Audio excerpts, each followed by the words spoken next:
Assalamualaikum warahmatullahi wabarakatuh. Saya Yudi Pramuko, tukang donat dari Parung, YouTuber tercuah di semesta.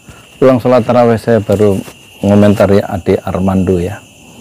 Jadi 5 kamera yang berbeda sudah saya lihat tentang kasus Ade Armando sejak dia mulai dipukul sampai terakhir dia jalan dilindungi polisi, entah kemana, tapi celana panjangnya sudah terlepas dan auratnya tampak sampai ke pangkal paha ya.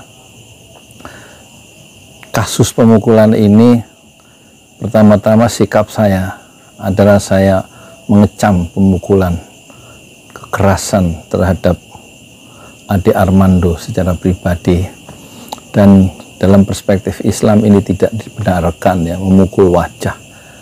Karena Islam mempunyai tujuan 5 maqasidus syariah, salah satunya adalah menjaga darah supaya tidak tertumpah.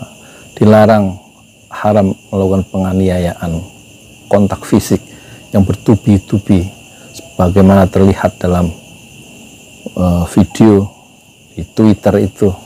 Betul-betul itu tidak bisa dibenarkan menurut Islam, dan saya sekali lagi mengecam tindakan penganiayaan itu ya. Dan kedua, saya mencoba memahami mengapa peristiwa itu terjadi. Dalam narasi wawancara atau teks yang saya baca, Ade Armando datang ke depan gedung MPR sebenarnya untuk mendukung ya, aspirasi demo mahasiswa yang menolak 3 periode Presiden Jokowi.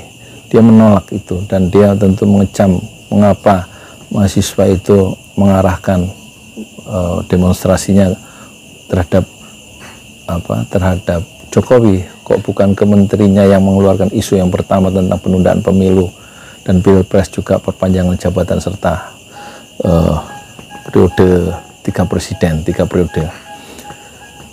Tetapi kesalahan pertama Ade Armando adalah dia lupa bahwa situasi di depan gedung DPR adalah bukan situasi kelas ya, tetapi adalah situasi massa.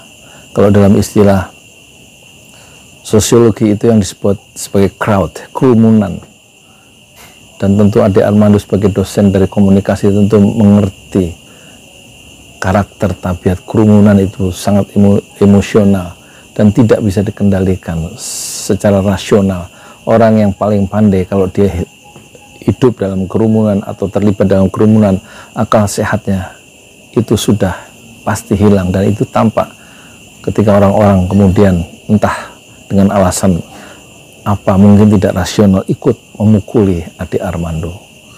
Jadi tampaknya kesalahan Ade Armando, dia tidak membedakan bahwa saat itu situasinya bukan di kelas yang bisa dia kendalikan sebagai dosen, tapi ini adalah dalam suasana demonstrasi yang penuh dengan kemarahan terhadap keputusan-keputusan politik dari rejim yang tidak disukai oleh para demonstran. Yang kedua,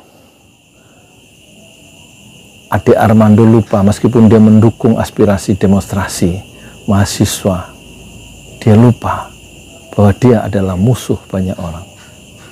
Itu kesalahan kedua. Dia lupa bahwa Ade Armando, dirinya sebagai seorang person, melalui channelnya di Cokro TV, dia kerap ya, menghina, merendahkan tokoh-tokoh Islam, merendahkan Al-Quran, dan lebih memihak kepada rezim. Dalam kasus Habib Rizik, dia betul-betul memihak dan merendahkan sedemikian rupa Habib Rizik, dan dia lupa. Dia menabur benih-benih kebencian yang ada di kalangan sebagian kelompok masyarakat dan mencari momentum untuk membalaskan dendam kebencian yang sudah dia terima dari siapa? Dari Ade Armando dengan menghina tokoh yang dia idolakan. Dan saatnya Ade Armando mendapatkan momentum penganiayaan itu bukan tanpa sebab. Karena ada sebagian masyarakat yang dendam terhadap narasi Ade Armando yang suka menghina dan merendahkan ajaran Islam, setidak-tidaknya merendahkan simbol-simbol Islam. Dan ketika kesalahan Ade Armando, dia lupa bahwa kemarahan massa itu bisa menyerbu dan betul-betul bisa menghakimi siapa saja tanpa harus ada sebab yang bisa dijelaskan secara rasional.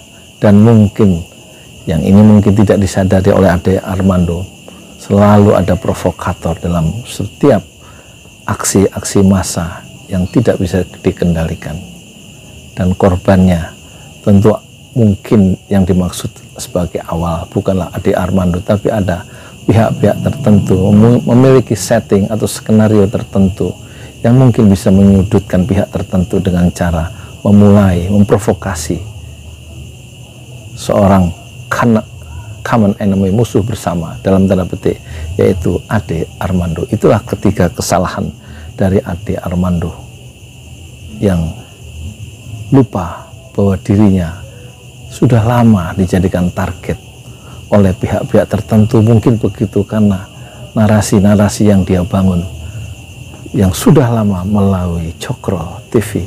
Dan kita harap penganiayaan semacam ini tidak berlanjut, ya, tidak menyasar kepada Abu Janda atau Denny Siregar, kawan-kawan dari Ade Armando. Kita mengecam orang-orang yang memukul wajah. Di dalam Islam tidak diperkenankan seorang ayah memukul wajah anaknya dengan alasan apapun.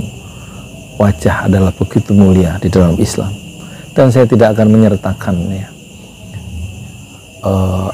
gambar-gambar yang begitu beringas, ya. Mungkin sedikit saja, tapi aurat dari Ade Armando tidak akan saya tampakkan ketika dia sudah terlepas celana panjangnya. Saya tarik gambarnya supaya yang tampakannya bagian yang tidak membuka aurat. Saya Yudi Pramuko, tukang donat dari Parung YouTuber, tercuah di semesta fasbir sabron jamilah. Bersabarlah dengan kesabaran yang indah. Assalamualaikum warahmatullahi wabarakatuh.